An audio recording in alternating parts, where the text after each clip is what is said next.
Reka tubashimire inshuti zacu, reka tubashimire mwebwe mukomeje gukurikirana ibiganiro byacu tubagezaho umunsi ku wundi. Ngira ngo rero kuri uyu munsi, kuri aya manywa tubagezeho ikiganiro twabateganirije. Reka tubabwire ngo aho muri hose inshuti zacu abadukurikira bamaze gukora subscribe kuri channel yacu, turabashimira kandi turabakunda natwe kuko mudukunda, kandi ngira ngo musharinge n'abandi kugira ngo bajye bakurikira, kuko ibiganiro bitambuka hano ni ibiganiro bisesenguye, ni ibiganiro byubaka, ntabwo ari ibiganiro bisenya. Mu by'ukuri rero ngira ngo uyu munsi ntatinze cyane, nagira ngo tubanze tubanyuriremo uko icyumweru kirangiye. Haravugwa byinshi mu binyamakuru bitandukanye, muri binyamakuru bitandukanye. Ikivugwa cyane cyane ubu ngubu kiri ku isoko ni ukuvuga ngo ni ibijyanye n'intambara zikomeje kuvugwa mu burasirazuba bwa Kongo, ni ibihano bikomeje gufatirwa igihugu cy'u Rwanda, ni imyitwarire y'ibihugu bitandukanye ku kibazo cy'u Rwanda ndetse na Kongo. Ngira ngo rero mwakomeje mwumva Canada yafashe ibihano, Ubudage bwafashe ibihano, Ububiligi bwakoze campaign yo kugira ngo bakongomani bajye kuri European Union, bajye kwigaragambya, ariko bikorwa mu buryo habayeho mobilization y'Ababiligi kugira ngo babone uburyo basaba yuko European Union nayo ishobora gutabara, ikaba yakohereza ingabo mu burasirazuba bwa Kongo, ariko umugambi kubiri inyuma akaba ari uko Ububiligi nabwo bushaka kwinjira muri iriya ntambara bwitwikira icyo kintu cya European Union. Murabizi yuko ni gahunda zikunda gukoreshwa bino bihugu, navuga ngo by'i Burayi na za Amerika, hari ukuntu bihurira mu miryango mpuzamahanga cyangwa se bigahurira mu ma alliance amwe n'amwe. Urugero nka NATO, murabyibuka igihe NATO irasa Gaddafi, nuko hari hariho ikibazo, ngira ngo Gaddafi abazungu ntabwo bamushakaga kubera yuko yari akomeje kubabangamira mu buryo bumwe cyangwa ubundi, ariko hakoreshejwe NATO, ariko ari Ubufaransa bwari bufite inyungu. Ngira ngo murabizi yuko Perezida Sarkozy asa nkaho ari we wadekaranshije buriya butegetsi bwa Gaddafi. Gaddafi ngira ngo murabyibuka ukuntu yabwiye Abanyalibiya ati aha hantu twahasanze ari ubutayu tuhahindura icyatsi, ati nta kintu Umunyalibiya yabuze. Murabizi ko muri Libya umuturage waho yari afite uburyo abayeho neza, ariko ikibazo kikaba cyari uko abantu b'Abanyalibiya bari bamaze kurengwa. Navuga ko ari ukurengwa kuko bari babayeho neza. Umusore wajyaga kurongora bamushakiraga aho arongorera, bakamuha imbanzirizamushinga atunga urugo. Murabizi abaturage baho ukuntu bari bameze, ubukungu aho bwari bugeze, ariko bazana ikintu cy'umurengo cyo kuvuga ngo Gaddafi ngo we n'ubutegetsi bwe ngo n'agatsiko k'umuryango we ngo bihariye ubutegetsi, batangira haza agatsiko k'abantu batoya bakomplayininga. Hanyuma kubera ko abazungu batashakaga Gaddafi, bagenda mu kwaha, bagenda mu mugongo wabo, barabapushinga. Nibwo batangije ikintu cyo bavuga ngo ni revolution yo kugira ngo bakure Gaddafi ku butegetsi, ngo ategetse igihe kinini. Ariko Gaddafi hari amagambo yavuze ajya kugenda, cyangwa se mu minsi ye ya nyuma abona asumbirijwe na NATO, yabwiye abenegihugu ndetse n'isi yose, arababwira ati nyamara barabashuka, barababwira yuko Gaddafi ari jyewe ubangamiye Libya, ariko ndababwiza ukuri, muzamenya ukuri, muzamenya ko Gaddafi nari mfitiye, nakoze ibishoboka byose, ngira icyo mfasha Abanyafurika ndetse n'abaturage b'igihugu cyanjye. Ahari ubutayu hahinduka icyatsi, abaturage bamererwa neza, amazi hafi, amavuriro, umuriro. Ngerageza no gufasha bene wacu b'Abanyafurika, ariko doreho ibihe bigeze nta n'umwe urimo ndimo kubona iruhande rwanjye, mwese muracecetse, abaturage banjye muri mwebwe murimo kundwanya, ariko jyewe nzarwana kugera ku ifirimbi ya nyuma, kuko ntabwo nzemera umucakara ko azaza akongera akagira Libiya amatongo ngihumeka. Ariko muzamenya ukuri, muzamenya ubuzima ariko ntagihari. Yarabivuze Kadafi, birarangira, murabizi ukuntu bamwishe nk'imbwa, murabizi ukuntu abana be babatoraguye, murabizi ukuntu abanyalibiya birirwaga mu mihanda bavuga yuko umunyagitugu agiye. Ariko agahinda n'uyu munsi kureba uko umuntu bita Kadafi ibyo yavugaga, Libiya ukuntu imeze, akaduruvayo kaje hariya ku munota wa nyuma, murabizi ibyahabaye. Kadafi rero yarapfuye, ariko azira akagambane k'abazungu aragenda. Nibyo rero ngira ngo n'uyu munsi ibirimo bibera ku gihugu cy'u Rwanda, ngira ngo murabibona yuko ntabwo umuzungu ajya yifuza ko hari umuntu ushobora w'umunyafurika wakoruganiza ibintu, wakoruganiza igihugu ugasanga kiragira iterambere, wakugira gutya akababwira ukuri kwabo inani na rimwe. Abazungu bashaka aba bantu bagenda munsi y'ibirenge byabo. So ngira ngo rero ni nayo mpamvu mubona ibingibi birimo biba uyu munsi, ni ukugira ngo bino bihugu bipfukamishe u Rwanda, ni ukugira ngo rupfukamishe abategetsi b'u Rwanda, hanyuma bemere ibyo bababwira kibi na cyiza. So igihe utemeye ibyo bakubwira rero ngo ukore ibyo bashaka, byanze bikunze ugomba guhura n'ingaruka nk'izi ngizi. So rero ikintu umuntu ashobora kwibaza nyuma y'izi nkuru zose zirimo zitambuka, ibi bihano byose bitambuka, turabibona kandi turabizi ko bigomba kugira ingaruka mu buryo bumwe cyangwa ubundi, mu gihe gito cyangwa kirekire. Ariko ikibazo tugomba kwibaza nk'abanyarwanda, twakwibaza ngo wowe munyarwanda ubona ibi ngibi, ese kuba u Rwanda rufata ipozisiyo, abayobozi bacu bafata ipozisiyo, ubona bikwiriye? Ubona ko u Rwanda rukwiye guhagarara ku mpamvu zarwo, cyane cyane ko zigaragara, ari byo bavuga, ariyo mitwe iterabwoba, izo za FDLR n'ibindi n'ibindi. Turabibona buri munsi, kuko abantu bari muri FDLR n'abanyarwanda barataha buri munsi batanga ama interview, bavuga uburyo za MONUSCO zabafashaga, zikabaha imbunda, zikabaha ibyo byose. Abazungu ntabwo baba biyobewe. Ni ukuvuga ngo rero gufata ibihano byo nta kindi bihano badufatira, ni ukutwima izo nkunga zabo, ni ukuvuga ngo ntibazagere mu bihugu byacu, ni ukuvuga ngo bafite imitungo iwacu ngo bayifatire. Ariko noneho uhita utekereza ukavuga ngo wowe munyarwanda wumva ibi ngibi, ubona bikwiriye kuko yuko aba bazungu ibihano bafata bakwiye kubifata? Icya mbere cyo tugomba kubanza kumenya ko baduha inkunga ntabwo ari ko badukunda. Ziriya nkunga zizana na kondisiyo. Niyo mpamvu niyo habaye ikibazo izo kondisiyo ntituzemere, niyo mpamvu bisubiza ibyabo. Hanyuma rero abanyarwanda barabwirwa kwigira, barabwirwa kwirwanaho, barabwirwa kwanga agasuzuguro, baranga agasuzuguro kazamatse ibihugu. Ese muri kumwe na perezida wanyu mu mwanzuro arimo afata? Ese murabona koko ko iyo myanzuro ikwiriye? Ese ingaruka tuzazisangira twumve kuko turi igihugu kimwe, nk'umunyarwanda umwe ukwiye gushyigikira ubutegetsi bwacu kugira ngo iki kintu kibe kuko tugifate nk'impamvu ifatika? Aho rero niho buri wese akwiye kwibaza akavuga ngo se nyuma y'ibi ngibi bizagenda gute? Aho ntituri nk'aba bandi bya bindi. Buriya abanyarwanda ikintu kituzonze gikomeye ni uko abanyarwanda ni ikintu cyitwa uburyarya no kwiyoberanya. Ikindi ni ukuvuga ngo ni uguhisha ukuri. Ntabwo umunyarwanda ukuri kukumenya,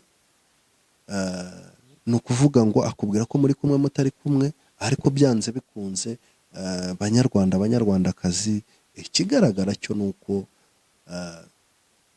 impamvu buri wese burabyumva ko ari iyo kandi kuko ikwiriye. Ariko se izo ngaruka tuzumva kimwe cyangwa tuzazisangira nk'abanyarwanda? Cyangwa harimo bamwe bavuga bati awa yaba byabaga n'ibiki, cyangwa se ni bano baduteje ibibazo n'ibiki. So iyo ugiye rero kuri social media ubona ko harimo tandanse nyinshi zitandukanye, harimo imitwe myinshi.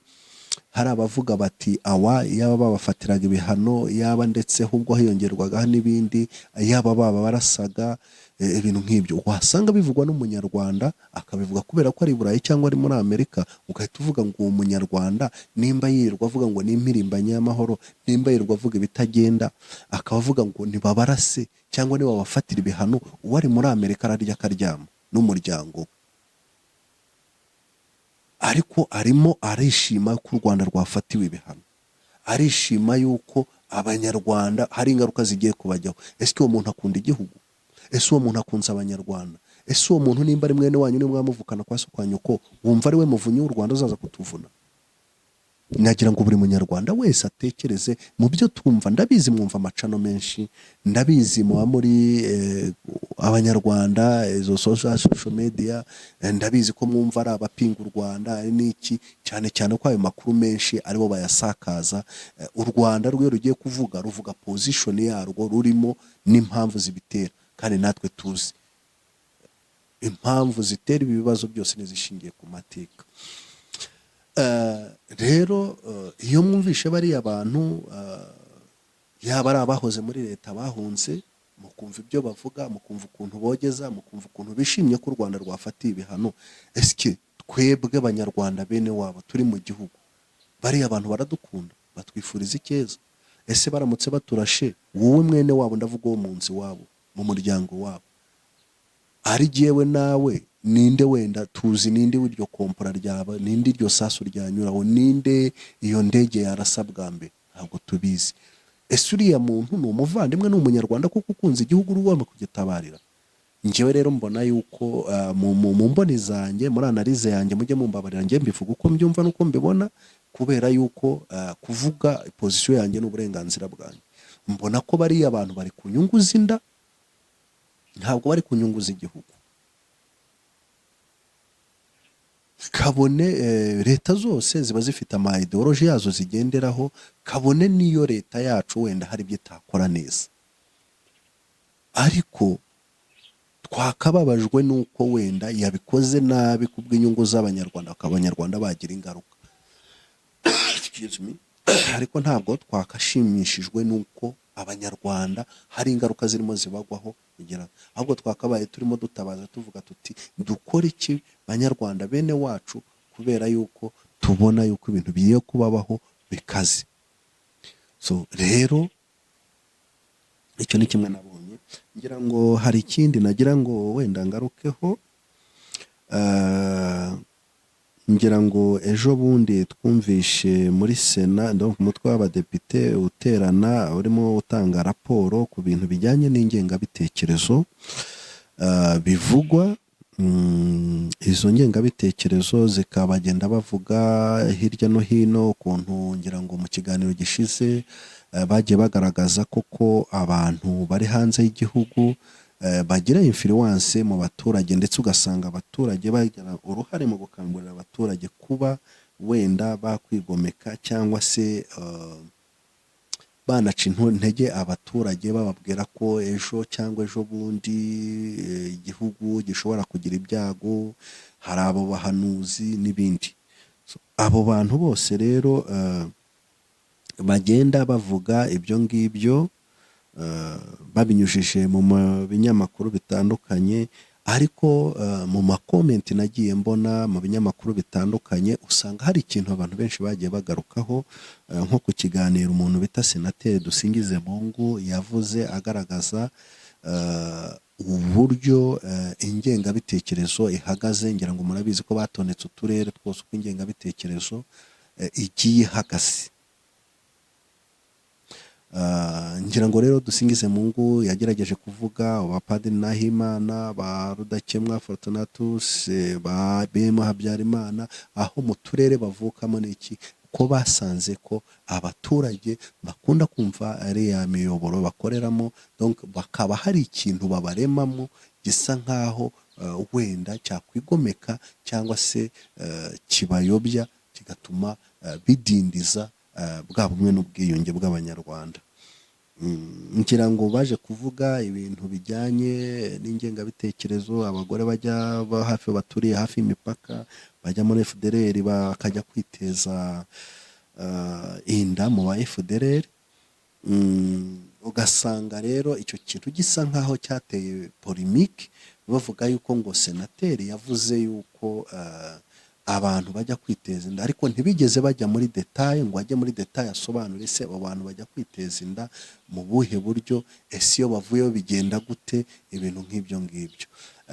Bamwe rero ugasanga barashyizeho critique zisa nkaho zivuga yuko mu bushakashatsi bwakoze nabwo bufite aho bubogamiye, bufite n'ikiganiro cyakozwe cyangwa se n'iyo raporo yatanzwe nayo ifite ahantu ibogamiye, kubera yuko ivuga ku ruhande rumwe. Iyo mbyumvishe no kubisobanura bashaka kuvuga yuko bigaragara yuko ingengabitekerezo igifitwe n'abantu bo mu bwoko bw'abahutu cyangwa bakomoka ku bahutu. Ugereranyije ikomantere zagiye zivugwa, hari ibinyamakuru bimwe wenda umuntu agenda avuga, hari nk'umudamu witwa ibyinshi n'ibyo hanze y'u Rwanda, rimwe na rimwe babivuga kubera yuko nta nyungu bafite, ibyapfa cyangwa byakira. Abanyarwanda bapfa bo baza bagatura mu Rwanda nta kibazo, abanyarwanda bakwicwa n'inzara cyangwa bagira n'izindi ngaruka bo bari hanze ntacyo batakaza. Niyo mpamvu bavuga n'ibyo bashatse, ariko impamvu abanyarwanda twigengesera ni kubw'inyungu zacu, ni kubw'inyungu z'igihugu cyacu, abari mu gihugu indani. Abo niyo mpamvu mvuga gutyo.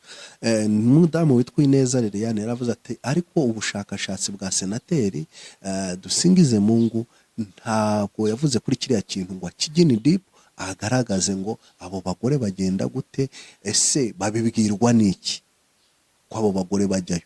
Iyo bagiyeyo basiga babibwiye bagenzi babo, iyo baje nibo babivuga, ese bahurira he nabo ba FDLR n'ibindi n'ibindi. Bagasa nkaho bavuga ko ari nk'ikintu cya rumazi kiremye ariko kidafite umutwe n'ikibuno, kuko nta detail kigaragaza. So iyo ugaragaje rero usanga abantu basa nkaho bagaragaza yuko ubushakashatsi bukorwa buvuga FDLR, bivuga bavuga leta y'u Rwanda nabi, ariko ku kijyanye n'ubumwe n'ubwiyunge hari ibintu bitavugwaho kandi bidakorwaho kandi biriho muri uru Rwanda. Urugero, uwo mudamu witwa Ineza Liliane agaruka ku kintu akavuga ati nk'ubu ngubu jewe iyo ntanze ibiganiro hari abantu bantuka kuri konoza yanjye, bakavuga ibiganiro mvuga bakantuka, bantuka dore ko kireba, reba izuru byacyo, bakantuka bankurikije ubwoko. Ati abo bantu nk'abo ngabo nabo bafite ingengabitekerezo, bakaba bafite ingengabitekerezo ashaka kuvuga ko agaragaza ko ari nk'ingengabitekerezo ntutsi. Iyo ubashije gusesengura icyo avuga n'icyagaya, noneho akavuga ati abo bantu kuki bo nta bushakashatsi bwabakoreweho, aba bantu baba ku social media, izi comment n'ibindi ziba zivugwa n'abantu nabo bafitiye urwango cyangwa se bagaragariza yuko nabo bafite position kuri twebwe. Ikindi avuga agarukaho aravuga ati hari abantu bagifite ingengabitekerezo mu miryango, ati urugero nk'abantu bashyingira kugeza kuri aka kanya bagifite ingengabitekerezo muri bo ariko itavugwa, iryamye, umwana akaba yahura n'undi, umwe ari umuhutu cyangwa ari umututsi, ati ntibabe bashyingiranwa kubera iki? Kubera ko ababyeyi batabishyigikiye, bakavuga bati twe ntidushaka gukingira muri ubu bwoko. Agasobanura akavuga ati iki kintu kandi kiri mu bwoko bwose, gishobora kuba mu bahutu cyangwa bikaba mu batutsi, kandi ikintu turwana nacyo, ikintu abanyarwanda ni ukurandura ingengabitekerezo ya jenoside, hubakwa ndi umunyarwanda. Rero nimba hari ababyeyi bakiri muri ibyo ngibyo, ababyeyi bikaba bigaragara hirya no hino, kuki iyo raporo cyangwa se iyo yageze gutabo iryo tsinda ibyo bintu bitabigaragaza, byo ntibubangamiye ubumwe bw'abanyarwanda? Ugasanga rero analize zigaruka yuko zivuga zikagaragaza yuko hari abantu nubwo bavuga ingengabitekerezo ya jenoside yakorewe abatutsi, ariko hakaba hari n'ibindi bishobora kubangamira ubumwe n'ubwiyunge, nabyo bigomba gushyirwa imbere, hanyuma hakabaho inyigisho zo kubirandura. So ugasanga rero icyo kintu nanone abantu dukwiye kukibazaho, aravuga ati uwo mudamu niwe ngarukaho, niwe nkivugaho, ati nk'ahantu ibyo ngibyo Mugesera Antoine yabigarutseho, Antoine Rutayisire yabigarutseho, avuga yuko hari abantu n'ubu ngubu bagifite iyo ngengabitekerezo, akaba yabwira umwana we ati ngewe ntabwo nshaka ushaka muri ubu bwoko, ntabwo nshaka ko ubana n'uwa kanaka, ati ibyo bintu nabyo ugasanga ari ikintu abantu bakwiye kurebaho kugira ngo yere gute. Ntekereza yuko rero iki kintu nanone abantu bakibajijeho ibintu birambye, abana bashobora gukundana kuko imiryango ishobora gukundana, ikibazo cyakabaye ari abana birimo kurusha uko ari ababyeyi babirimo. Ari abana babirimo cyakabaye ari ikibazo gikomeye, kuko abana byaba umwana umukunzi undi akamubwira ati ngewe ntabwo ngukunze simishaka, ni uburenganzira bwe, ubwoko yaba arimo avukamo ubwo aribwo bwose. Ari abana bibamo hagati yabo, ngewe umwana w'umukobwa cyangwa umuhungu, umukobwa nkaza gutereta umukobwa, sinzi umuryango avukamo, sinzi ubwoko arivukamo, akambwira ati please ngewe ntabwo ngushaka, ntabwo nabana nawe, icyo ni kimwe. Ariko wenda amubwira ati okay ntabwo ushobora kubana nawe kubera ko ngewe ubwoko bwanjye ntabwo bwashaka mu bwanyu, iyo ni menasi. Ntekereza rero yuko aho bibera ikibazo nuko biri mu babyeyi kurusha mu bana. Ugatekereza rero ukavuga ngo ese koko birakwiriye, ese hakorwa iki kugira ngo icyo kintu kiranduke, ese koko noneho icyo kintu turagishyigikiye cyangwa ntitugishyigikiye? Nimba tugishyigikiye rero kuki kivugwa cyangwa kitavugwa?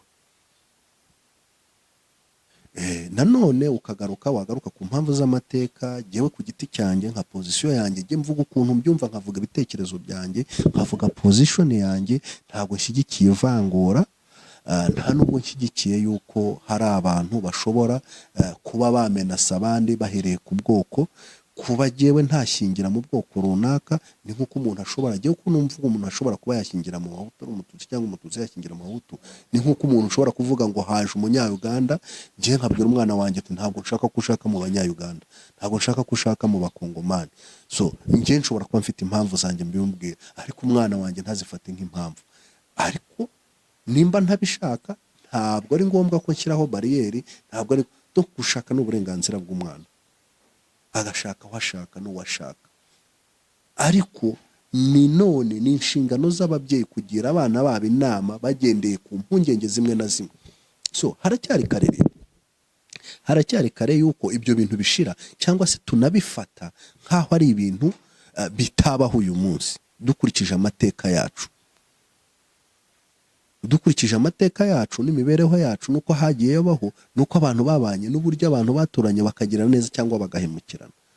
Kuba umwana, dufate nk'urugero, nk'umwana w'umuntu warokotse jenoside agiye gushaka, urugero agashaka mu muryango w'Abahutu, tubivuge gutyo kuko tuba turimo duhugurana, tujya inama kugira ngo tubashe kugira ibintu birenga, tujya imbere mu gihugu cyacu.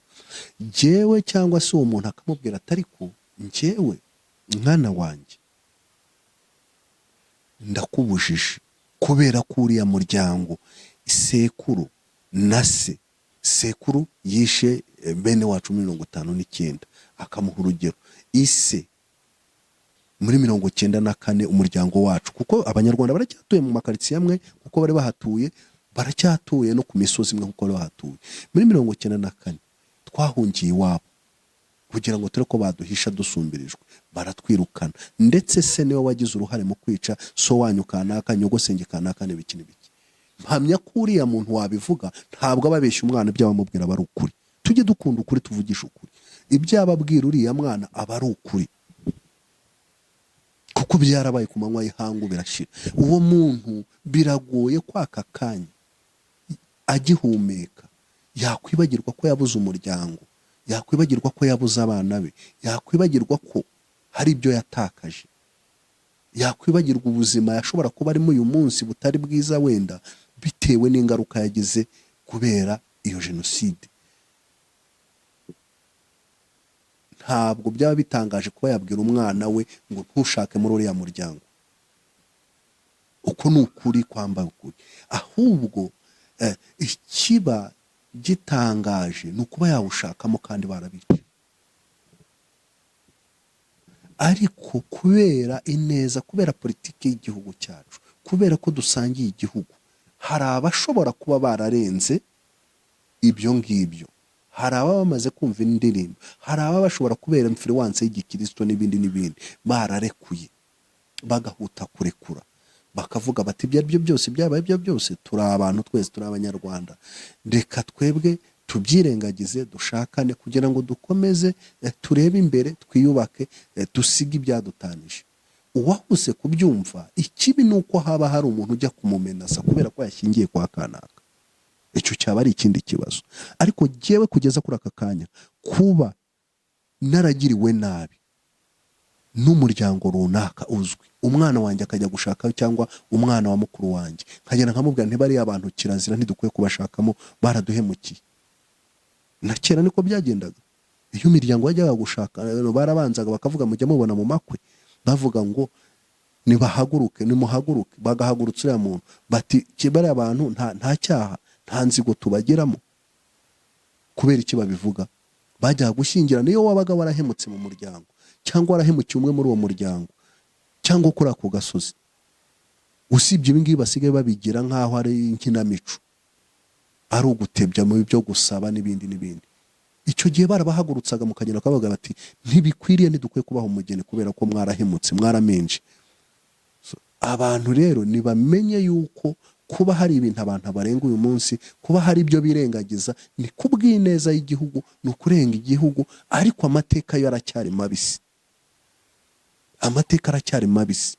Niyo mpamvu rero abavuga yuko hari ibintu bitavugwa muri ziriya raporo kandi biriho, ni nk'uko Uburayi cyangwa se Amerika biyirengagiza ko FDLR iri hariya, MONUSCO ari yifasha ibihe bikini uyu munsi, bakaba babizi kandi bakarenga bagafatira ibihano u Rwanda. Hariho ibintu bitavugwa kandi biriho, hariho ibintu turenga kandi biriho. Ntabwo uyu munsi twakabaye dutuye ku misozi imwe ngo uturane n'umuntu yaravuye muri gereza, yarakwiciye umuryango we ntawugera. Ngo umwana wawe umuryo umwe mwarashatse muri uwo muryango uw'abahutu bakwicira abana, cyangwa se mu ushaka umukobwa waho aze narangiza mu gihe mwari musumbirijwe mu gihe cya jenoside, afata abana bajyane kwa ba nyirarume n'abasekuru, nibahagera abana bicwe, ngo wongere uvuge ngo wiyunze n'uriya muryango wari wo wakabaye waragutabaye. Ni hakeya byagiye bibaho ko iyo miryango yari yarashyingiranye na kera yarabanaga n'ibindi, ariko ni hake ushobora gusanga abo bantu bo kuri urwo ruhande bagiye bahisha abo bantu, kandi ari amaraso yabo, bo nabo bafite amaraso yabo, abenshi barabatangaga. Amateka y'u Rwanda arakomeye, ni amateka asobetse, ariko ntabwo ibyo ngibyo buri muntu uwo ari we wese akwiye kubigenderaho kugira ngo abe yavutse undi uburenganzira bwe, cyangwa se abe yasubiza igihugu inyuma. Ahubwo igikwiye kubaho ni ukureba ngo ni ikihe cyerekezo abantu bakwiye kujyamo. Ariko jyewe ukibifite, jyewe ukibitekereza, nta kosa ndimo nkora. Ushobora kurikora kubera yuko hari itegeko ikosa imbere y'amategeko, kubera yuko ingengabitekerezo ya jenoside irahanirwa. Ariko nimba bivugirwa mu gikari mu miryango, uriya muntu turabyumva, turagera gute ukaba wabibwira umwana cyangwa n'ibindi? Kuko nimba tubona abana b'imyaka 12 bafite ingengabitekerezo, bayikura he? Si mu miryango se? None se nimba hari abana uyu munsi bakomoka ku bajenosideri n'uyu munsi bakirekarama, bakivuga, bacyandika, bagitukana, bakigera gute, bavuga yuko bakandamijwe na base bagiriwe nawe kandi barafunzwe barageze, kuki twumva yuko noneho nta bana bo mu Batutsi bashobora kuba, cyangwa abo Batutsi nabo bakibuka? Byaba aka kanya murabona ko abantu baba bibagiwe icyo kintu. Ntitukajye twirengagiza rero ngo duse, mba ngira ngo nkere kuri bya mugore witwa Ineza Liliane yavuze, ngira ngo abantu wenda simukorera publicité siki wenda mumve kiriya kiganiro akiritika ibyo dusingiza impamvu iki kintu umuntu uwo ari we wese ujya uvuga wihereho ubanze wirebe ariko ubashe no gukora parallelisme cyangwa comparaison unatekereza uti ku rundi ruhande nimba ibintu bimbabaza ku rundi ruhande bimeze gute kuko iyo ujya gukira cyangwa se iyo ujya gukiza urararama ukareba ukavuga uti ariko uyu muntu ushobora kuba yabwira umwana we ko adakwiye gushaka nibyo nyine twagombye kuvuga nk'uko uriya mudamu yavugaga ati ntabwo senateri Dusingizemungu ibyo yavuze ntabwo yigeze atugaragariza ese abo bagore babwirwa n'iki ko bagenda bakajya kwiteza inda muri FDLR baraza bakabivuga ni abaturanyi babo babivuga ese abo ba FDLR bahurira hehe nyine tuba tugomba gukora analyse yimbitse tugomba gutekereza tukavuga ngo ariko uriya muntu wabujije umwana we gushaka mu bwoko runaka ni kubera iki bibaho ukabanza ukananariza ukareba n'impamvu erega umuntu ashobora no kuba kubera ko itegeko ryo ryabayeho kubera ko jenoside yabayeho ryabayeho kubera yuko hari amahano yagwiriye igihugu ariko dukwiye no kureba tukavuga ngo kuki uyu muntu akiri muri iyo position ese uyu muntu twamugarura gute kuko abantu babikora mpamya ko batabivuga ku mugaragaro ntabwo bajya kubwira abo bana babo mu mugaragaro ngo ibi nibi ntawe mpamya yuko yari yatura inzoga ngo nazigeza mu irembo bazisubizeyo oya ahubwo bagerageza kubiburizamo mu gikari mu miryango wabo ariko tujye tumenya ko amateka yacu arasharira kugira ngo tunabinyuremo rero tugomba no guhura n'ibintu bishaririye so ntabwo rero dukwiye kujya aho ngaho ngo tujye ku mbuga nkoranyambaga ngo tuvuge ngo ibintu ibi ahubwo tujye ni deep turebe ngo ese koko byari bikwiriye ese koko kugira ngo abantu bahinduke nubwo bitagomba ntabwo ubumwe n'ubwiyunge ntabwo bwabyuka mu gitondo ntabwo ari nkoko ushobora gufata imashini ngo uvuge ngo ifite capacity yo guproduiza ibiro wenda 100 ku isaha ngo uvuge ngo mu masaha 10 yabiproduije guri no ibi ni ibintu bisaba ni kugenda ni process ni gake hariho umwana ushobora kuvuga uyu munsi cyangwa umubyeyi ushobora kuvuga uyu munsi akakubwira ati jewe nanga abahutu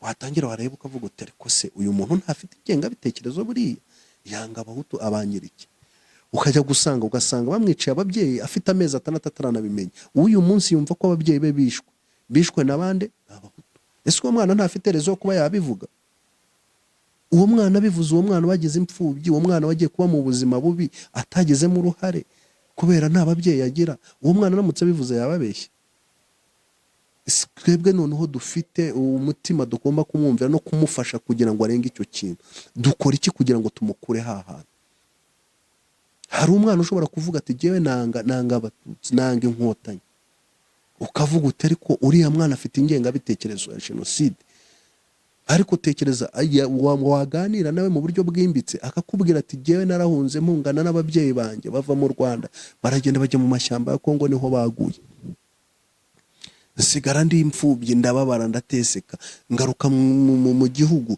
ndahaza tubuhura n'ubuzima sinagize gute ese uwo mwana uramutse umwumvishije akubwiye impamvu direct wakumva avuga ukuri ariko nitujya mu mateka kuki abantu bahunze kubera iki inkotanyi zavutse kubera iki zaje kubera iki habayeho ko guhunga kubera iki habayeho kujya mu mashyamba ya Kongo ni ibintu ubumwe n'ubwiyunge ni ibintu bisaba ko abantu bafunguka bakavuga ukuri bakagira amadeba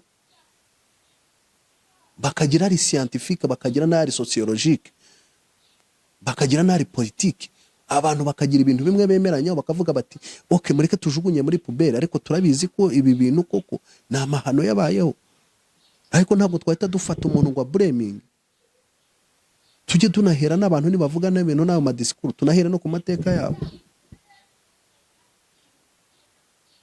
niyo mpamvu rero ibintu byose tuvuga dukora bisaba kugendana n'ibimenyetso bisaba kugendana ubwungo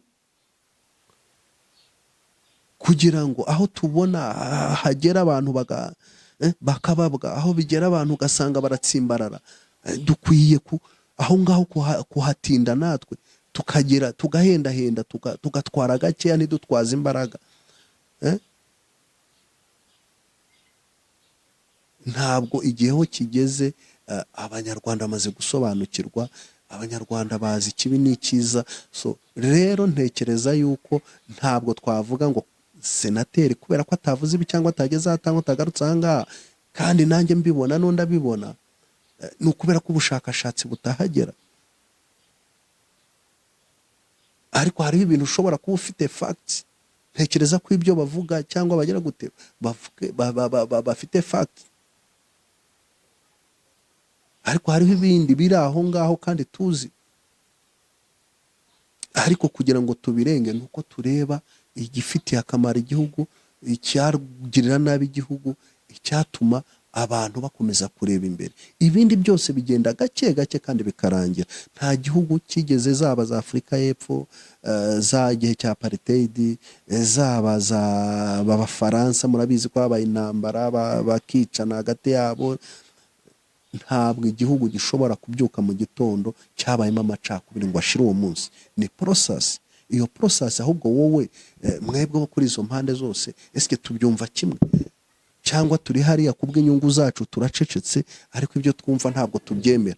Tuva hano tukavuga ibintu mu madisikuru, ariko twagera iwacu mu masaro ntituba ari byo twemera.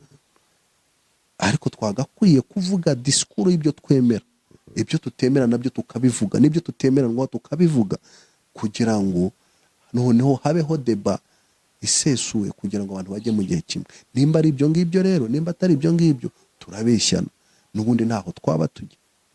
Murakoze rero, ngira ngo ikiganiro cyacu cy'ubutaha tuzakomeza tubasobanurire, tuzakomeza tugende cyane cyane ku biganiro byacu bigendera ku gusesengura no kubasha kugaragaza ukuri ku bintu bimwe na bimwe birimo bitambuka ku binyamakuru, bivugwa mu binyamakuru cyangwa za social media, cyangwa se birimo bivugwa mu mateka yacu yakahise cyangwa n'ayo munsi y'igihugu cyacu, cyangwa se mu bindi bihugu.